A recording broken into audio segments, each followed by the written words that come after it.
Hey, Facebook world. Jeff Tufford here with Epic Mortgage Group. Once again with a credit protection alert or tip, identity protection or fraud protection alert.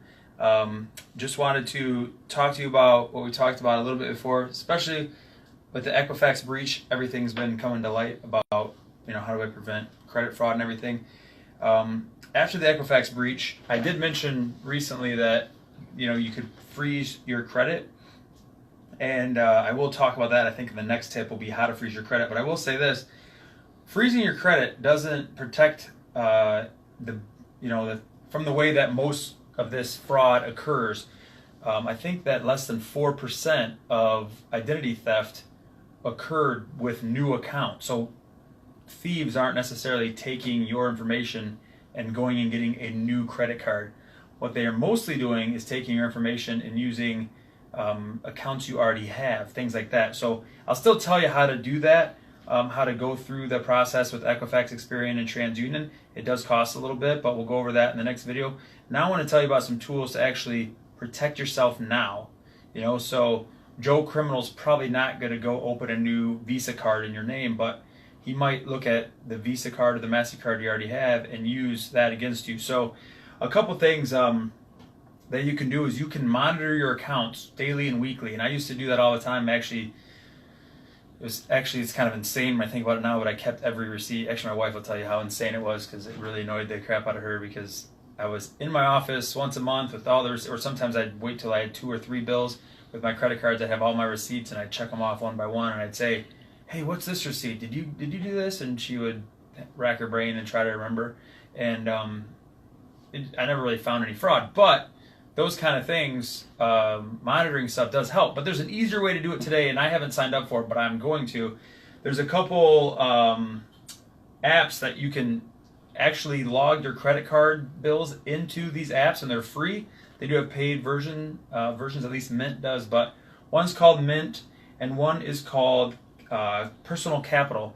I think, judging by the research I've done, Personal Capital is a little bit better for certain things, but it will tell you when you have bills due. If you have automatic pay, I think it tells you when your bills are paid. But you can go in and see, oh, my Visa card, here's all the charges from the bill, and you can see everything at your fingertips as they happen. I believe I don't have it, so I can't be 100% on that, but it's really good. So that's Personal Capital. So you can watch your charges. You don't get an Amazon purchase that for $2,000 that's being shipped to New Jersey that you didn't make the purchase. So it prevents that, or helps you catch it early. That's the biggest thing, catching it early.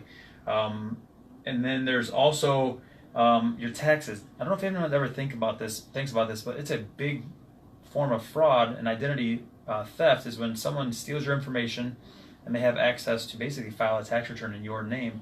And sometimes, even though the data might be wrong, the IRS still sends the refund, and then they process, everything, and the numbers don't add up. I actually have one of my family members had that happen where someone had filed something, and then he was waiting on his refund, and they were keeping it, and he owed money, and it was this weird thing, and it was because someone filed something in his name, it wasn't him. So watch that, and the way you can avoid that is file your taxes early. If you file your taxes in March, and if you know me, you're probably laughing because I just filed 2015 and 16 together recently, but my goal is to file them right away from now on. So if you file in March, then you have a less chance that someone else is going to beat you to the punch and file a fraudulent return.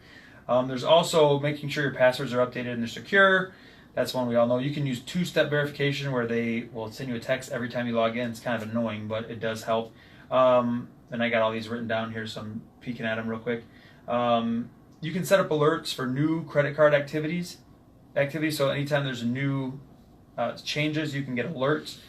You can do that with your credit cards that you have, but you can also, I shouldn't say credit cards, it's credit alerts. I mean, this is kind of like one of the new account kind of things, but so a credit freeze would prevent you from needing to do this. But there's free apps, Credit Karma and Credit Sesame. So if you have those apps and you have the free version, you get told when someone inquired on your credit and you are like, well, I didn't go anywhere and apply for anything. Well, you get alerted when that happens. Then there's also checking your credit reports regularly. I just went on one of my credit cards and I was able to see they pulled my credit report. They didn't give me the whole report, but they monitored where I'm at and how many lates I have and all that stuff. So there's some free services, but you have an annual credit report for free that you can pull. Annualcreditreport.com. You can do it once a year for free, and it'll give you all the information. It won't give you a score unless you pay, which is stupid, but you can get TransUnion, Equifax, and Experian right then. Or if you apply with us to do a refinance or purchase of your house, we'll talk to you about your credit. There's also some of the services that you've heard about that protect your credit as well, that charge, but they have insurance on you. And I'm going to do a review of those in the future as well, which is like identity. What's the main one?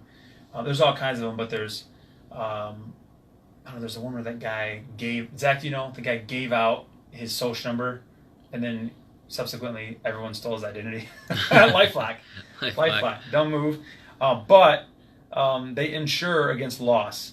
I guess from what I've read, out of everyone who's had identity theft, people have, like, the average number of hours spent by everyone in the country to fix credit fraud was like 7 hours. And if everyone who lost money, the middle number of what they usually lost was, and it's not exactly the average, but about $100. So it's a problem just as much with the time you spend as the monetary loss you have. So some of these tools can be useful and they're free. So just again, see if you can monitor your credit card activity using Mint or using Personal Capital perhaps to help you with that. File your taxes early. Make sure your passwords are secure and up to date. Probably don't use the same one for every single thing. Alert yourself on new credit activity through like a Credit Karma or a Credit Sesame, and check your credit reports regularly, okay? And then possibly get an identity protection service to help you with that. So hopefully this helps you. I'll put some links on this video when it's up to show where you can go for some of these things. You can click on them, and there's some good, useful, free tools out there, so you might as well take advantage.